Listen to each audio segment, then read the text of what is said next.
Long ago, Earth was a tropical paradise. Crocodiles splashed along the modern shores of Arkhangelsk. Antarctica and Australia were one landmass. Most of the continents were ruled by colossal dinosaurs. Then they vanished. We call this the Cretaceous-Paleogene extinction, better known in popular culture as the extinction of the dinosaurs. About 66 million years ago, at the boundary between the Cretaceous and the Paleogene, roughly a fifth of all living creatures disappeared in a geological instant, about 16% of marine species and 18% of terrestrial animals. The toll was smaller than the Permian-Triassic catastrophe 200 million years earlier, when about 60% of species died out. Yet those 16 to 18% were enough to break the world's ecological networks. On land, no medium or large-bodied animals survived, and for several million years there were no landforms longer than a meter. The ecosystems recovered, but without the dinosaurs. In a sense, dinosaurs are still with us. Birds are their direct descendants, the lineage that began with Archaeopteryx, the first dinosaur to master flight. Crocodiles are their closest living relatives, but the giants, Tyrannosaurus, the quick Velociraptor, the immense Diplodocus and Brachiosaurus, and the marine plesiosaurs are gone. The very idea that species can go extinct emerged only in the late 18th century. Georges Cuvier argued that species do disappear, contradicting the old belief in a fixed world created by God.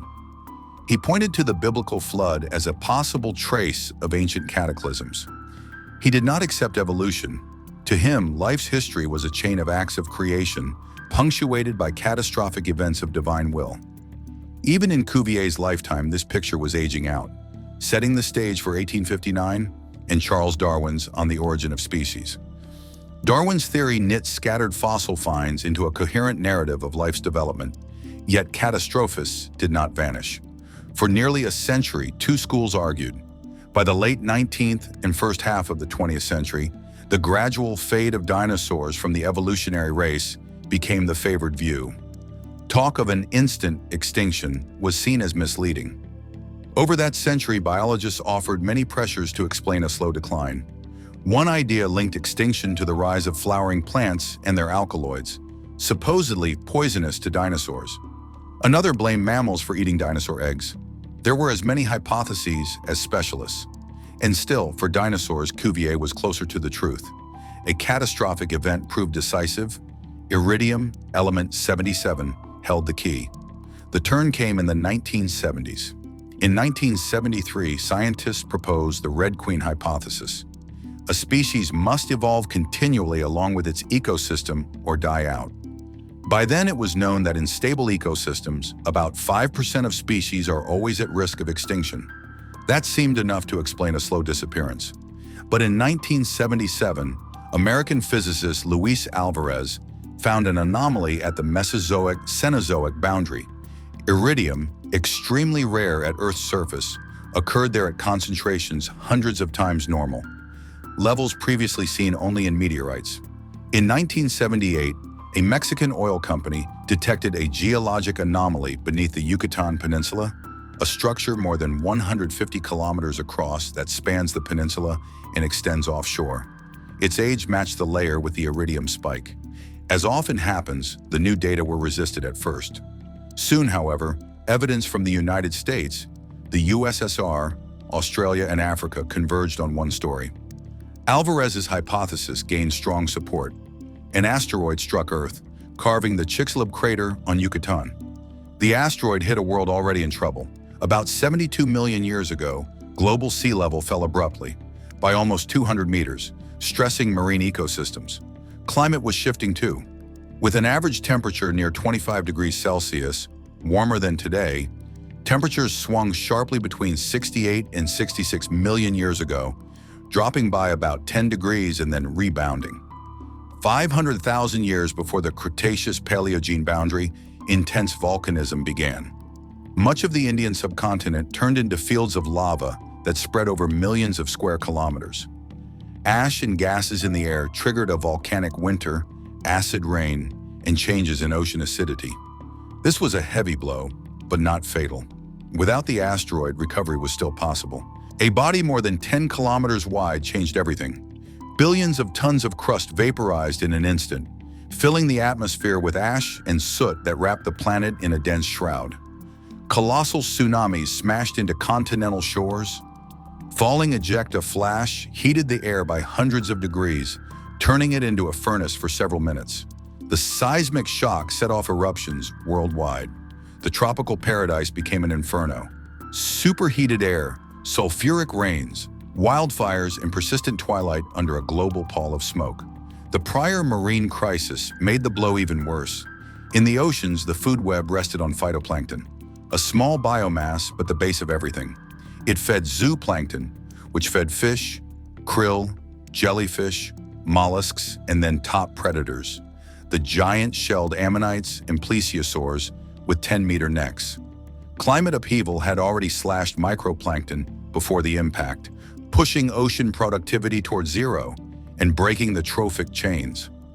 Only a few cephalopods endured among marine predators, along with organisms partly tied to land: amphibians, turtles, and crocodiles. If mosasaurs and plesiosaurs lingered anywhere by the time of impact, the subsequent ocean oxidation and collapse of microorganisms finished them off. On land, the dynamics were different. Climate swings fostered complex, highly specialized communities. In the late Cretaceous, flowering plants spread and entered symbiosis with insects. Grasses and cereals appeared, and for the first time, turf. By day, giant cold-blooded reptiles dominated the open country. By night, myriad small mammals emerged. As long as mammals occupied the lowest trophic tier, dinosaurs held the middle and top. At the moment of impact, that division turned against them. For years afterward, daytime was as dark as a moonless night. Plants died en masse, and herbivores lost their food. The first to go were the specialized herbivores, the giant sauropods. Large predators fell next, then mid-sized ones. Small theropods hung on longer. Under different conditions, they might have survived, but competition closed their window. Birds and mammals filled the niches of a post-apocalyptic world. Theropods lacked wings for long-range escape and the warm-blooded metabolism to endure the cold. Birds and mammals survived, but their losses were staggering, up to 90%. Within a few decades of the impact, Earth's surface was transformed. The planet was colder, but it began to heal. Plants returned first. Surviving seeds sprouted after years of darkness and chill. Life spread quickly. Ecological niches lay open. Three groups prospered most. First, the ray-finned bony fishes, once sparse and unremarkable. Today, most familiar fish belong to them.